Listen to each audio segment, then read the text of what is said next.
Good afternoon, ladies and gentlemen. Let me give you a very warm welcome from Salzburg. I'm Brigitte, and I would just like to tell you at the beginning that we are terribly missing you here in Salzburg. Today, I would just like to get a look to the Mirabellgardens, so I think we move a little bit forward and see what kind of Baroque knick-knack the gardens have prepared for us. Oh, look how beautiful the flowers are blooming already here.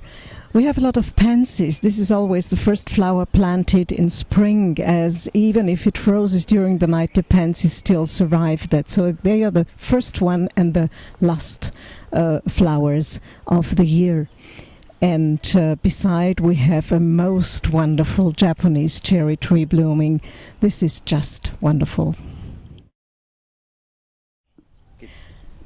Okay, so this here is the absolute classical picture postcard view of Salzburg, and at the same time it's a very typical Baroque view.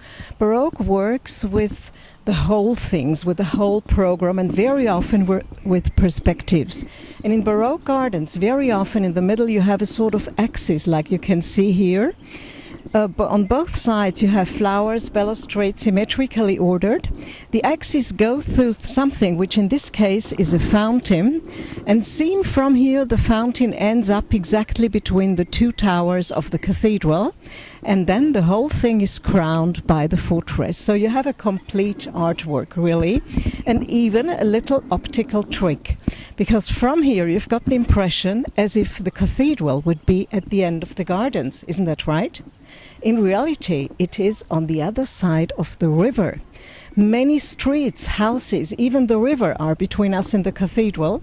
And moving forward through the gardens, instead of approaching, the cathedral will move away. And at the end of our little walk, we will see where the cathedral is really situated. Okay, we have just talked about the play with the perspective of Baroque art, and I think if you travel throughout Europe, you get in touch with the word Baroque very often. So let me give you some ideas what Baroque actually means. I think you all know that it's mainly the time between 1550 and 1800s all over Central Europe, so 2.5 centuries more or less. And I think there are two things which can be used as a very nice definition of Baroque. One is simply the word of Shakespeare. He said the whole world is a stage. Men and women, we are just actors in front of God. So in Baroque art, nothing is ever coincidentally. Everything is always part of a story, part of a program. Let me give you some examples. Around the fountain you can see 4 groups of statues. It's always the same architectural subject. It's a person lifting up another person in a very dynamic way. But it's 4 times a different significance. Here on the right-hand side you have the god of the underworld, Pluto, taking away Proserpina below Earth, representing with that the element Earth.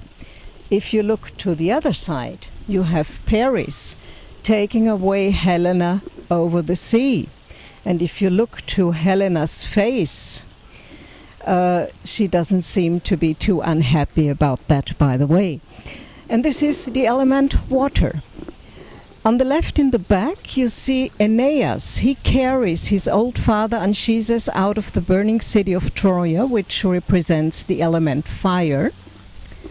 And then finally on the right-hand side in the back, you have Hercules lifting up the giant Antaeus. In the moment he takes the giant's contact with the earth, he takes him all the power, and this is the element air. So you have 4 scenes of Greek mythology representing the 4 elements around the fountain. At the end of the gardens, where we will get to afterwards, you see 8 Greek goddesses, all looking inside the gardens. They take care that we all behave in the right way. And on the other side of those cut trees, you have then the 8 corresponding gods. They look outside, they defend the gardens against anything bad thing which might come along. So nothing coincidentally, everything part of a story, part of a program. And the second aspect for me Baroque is the time after the so-called Dark Middle Ages, when people were tremendously afraid of all natural phenomenons. Around 1500, the first scientists came up. Men could suddenly understand how thunderstorms, how earthquakes function, and by being able to understand these natural phenomenons, man thought he could tame nature. Look around. What is a Baroque garden? It's nature tamed by man. I would even call it a scene direction of nature made by man. Flowers are not allowed to grow as they want. They are planted in different patterns. Trees and bushes are not allowed to grow as they want. They are cut into different forms. Water is not allowed to come out wildly somewhere, but is pressed into narrow tubes and forms figures. But it's all made by man.